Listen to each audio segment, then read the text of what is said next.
بسم اللہ الرحمن الرحیم. خطۂ تاریخ اقتباس یوسف نامہ المعارف و گلدستہ طریقت تصنیف حضرت عالم بعمر حاجی مولانا ابو الحسن سید عبداللہ شاہ صاحب قبلہ نقشبندی قاضی برکاتہ. بسم اللہ الرحمن الرحیم.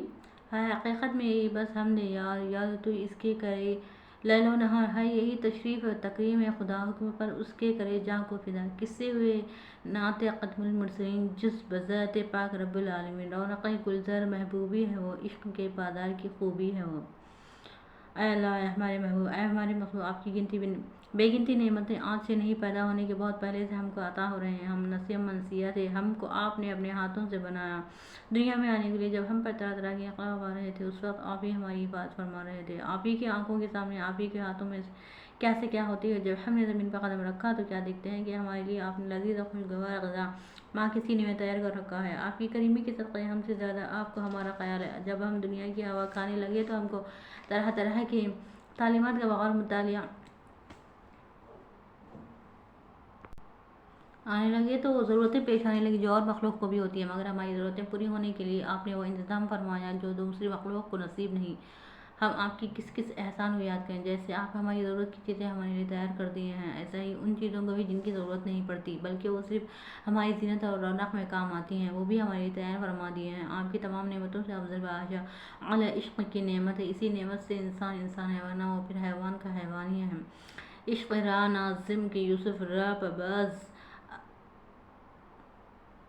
آورد ہمچو صنع زاہدے را زیر زنار آورد. عشق پر مجھ کو ناز ہے نہ ہونے کے کام عشق کر دکھاتا ہے. یوسف علیہ السلام جیسے پیغمبر کو قلم سے کشا کشا مصر کے بازار میں پہنچاتا ہے. صنع جیسے زاہد کو زنار پہنا کر چھوڑتا ہے. بن ماں کی بے گنتی نعمتیں دینے والے اللہ جیسے ہم نے آپ کی اور نعمتوں کی قدر نہ جانی ایسا ہی ہم نے آپ کی اس نعمت عشق کی کوئی قدر نہ کی. عشق و محبت کس سے کرنا تھا اب ہم کس سے کر رہے ہیں.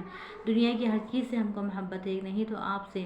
کوئی اولاد پر مر رہا تو کوئی عورتوں پر کوئی جائیدادوں پر تو کوئی مال و دولت پر. سب غلطی پر اپنی غلطی کا نتیجہ بھگت رہے ہیں. افسوس ہم نے یہ نہ سمجھا کہ مخلوق کی محبت میں عمر بھر گھلنا اور جلنا ہے. چین و اطمینان ہے تو خدا ہی کی محبت میں ہے. اس لیے کہ دل کی حرارت غیر خدا کی محبت میں غرق ہونے سے ہے. جس دل میں خدا کی محبت ہوگی وہ خدا کا راستہ چلے گا اور جس دل میں غیر خدا کی محبت ہوگی وہ ٹیڑھے راستے پر بھٹکتا ہی رہے گا. میرے دوستوں یہ دل بنا ہی کسی نہ کسی کو دینے کے لیے. اگر خدا کو نہ دو گے تو اور کوئی اس دل کو لے لے گا. غیر خدا کو دل دینے والوں چند روز عائش کر لو. کہاں گیا فرعون اور کہاں ہے ساسانی اور کس جگہ ہے کیانی. روم کا قیصرین کہاں چھپ گیا. یونان کے اولوالعزم قومیں کہاں جا بسے. ہندوستان کے قدیم راجگان کہاں گئے. پھر خلجی اور تغلق لودھی کہاں چلے گئے. تیموریوں کا اوج و موج کہاں رہ گیا. ہے تو صرف نام اللہ کا. انجام غیر خدا کو دل دینے والوں کا. جنہوں نے خدا کو دل دیا ہے ان کو اپنی ٹوٹی ہوئی حالت میں وہ لذت ملتی ہے جو سلطنت میں بھی نہ ہوگی. چنانچہ بعض بزرگان خدا نے جب سلطنت چھوڑ کر محبت اختیار کی تو پھر کبھی سلطنت کی طرف نظر اٹھا کر بھی نہیں دیکھا ہے. میرے دوستوں اگر چین و اطمینان چاہتے ہو تو خدا کی محبت پیدا کرو اسی سے علاقہ جوڑو اور تمام عالم سے کہہ دو کہ ہم نے ایک ذات سے علاقہ جوڑ لیا ہے. جو اس سے ملے وہ ہمارا دوست ہے جو اس سے الگ ہے وہ ہم سے الگ ہے. اطاعت کریں گے تو ہم اسی کی احکام مانیں گے تو ہم اسی کے. جب یوں تم اس کے ہو جاؤ گے تو کیا وہ تمہارا نہیں ہوگا. ضرور ہوگا کیسے نہ ہوگا. بار بار تو اس کی طرف سے اس طرح ندا ہوتی رہتی ہے بندے ہم تیرے ہیں تو بھی ہمارا ہو جا. جب تم اس کے ہو جاؤ گے تو راحت کی زندگی تم کو ملے گی اور حیات طیبہ تم کو حاصل ہوگی. اور جو غیر خدا کی محبت میں غرق ہو جاتے ہیں تو ان کو صرف عقل معاش رہتی ہے. عقل معاش چھین لی جاتی ہے. کھانے پینے جمع کے خواہشات میں جانوروں کی طرح گر جاتے ہیں.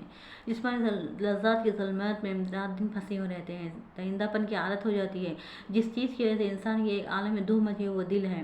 کہ اسی دل کو جس سے ان کی چاول سیاح کوئلہ بنا دیتے ہیں. دنیا میں ان کے دل ایسے پھنسے ہوئے رہتے ہیں کہ ان کو اللہ یاد آتا ہے نہ اللہ کے سامنے جانے کا کچھ ڈر رہتا ہے. اسی حالت میں رہنے والوں کو چاہیے کہ حضرت رسول اللہ صلی اللہ علیہ وآلہ وسلم کی تعلیمات کا بغور مطالعہ کریں. ان کا خلاصہ یہ ہے کہ لوگوں تم جانور نہیں ہو جانور نہ بنو. تم درندہ نہیں ہو درندہ پن چھوڑ دو. تم سیاح دل لے کر نہیں آئے ہو تمہارا دل سیاح تھا. دل کو جلا کر نورانی بنا کر مظہر تجلیات بنانے کے لیے آئے ہو تو دل کی مظہر تجلیات بنا لو.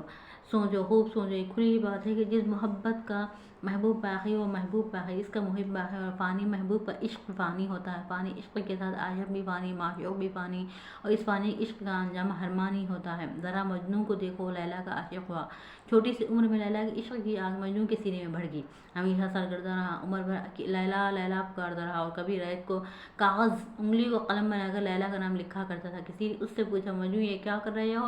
گفت مشق نام لیلا مکنم، خاطر خود را تسلی میں وہم۔ مجنوں نے کہا، محبوبہ تو ملتی نہیں، اس کے نام سے ہی دل کو تسلی دے رہا ہوں، لیلا کے عشق میں کیا کیا کیا، آخر مجنون کہلایا۔ فانی عشق کا مجنوں کو یہ ثمرہ ملا، پھر ایک دن لیلا کے پیار میں کسی جنگل میں مر کر رہ گیا۔ اے مجنوں، کاش یہ عشق کی طاقت خالق حقیقی کی جانب مصروف کرتا تو دونوں جہاں میں کامیاب رہتا۔ زلیخا کو ملامت کرنے والے عورتوں کا واقعہ تو آپ نے سنا ہوگا، یہ عورتیں مصر کے معزز لوگوں کی تھیں۔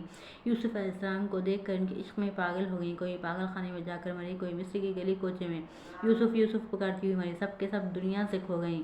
اے عورتوں، ایسی محبت تم یوسف کے خالق محبوب حقیقی رب العالمین سے کرنی چاہیے تھی، کس فانی عشق میں تم نے اپنی جانیں دے ڈالی، ہائے پھر جانے کچھ مزہ بھی نہ پایا، کاش یہ جانیں مولا کے عشق میں جاتی تو اس خون کے سلے میں دیدار محبوب نصیب ہو جاتا۔ دور کیوں جائیں بھی زلیخا کو ہی دیکھو، حضرت یوسف علیہ السلام کے عشق میں ان کا کیا کچھ حال خراب ہوا۔ چھوٹی سی عمر میں جب سے خواب میں حضرت یوسف علیہ السلام کو دیکھا، اسی دن سے عاشق ہوئی، 90 سال تک کی عمر، عشق روز بروز زیادہ ہوتا گیا۔ مصر کے خزانے یوسف کی خریداری میں خالی کیے، کیسی اڑتی ہوئی جوانی، کیسا بے نظیر حسن قلب میں ملا، یہ سب کچھ تھا مگر محبت الہی نہیں تھی، اس لیے بجز حرمان اور خسران کچھ حاصل نہ ہوا۔ پھر اللہ تعالیٰ نے بھی زلیخا کی دستگیری کی، وہ سب سے زیادہ اللہ تعالیٰ کو چاہنے لگی، اور اللہ کی ہو گئی تو اللہ تعالیٰ بھی ان کا ہو گیا، منہ مانگی مراد ان کو ملی۔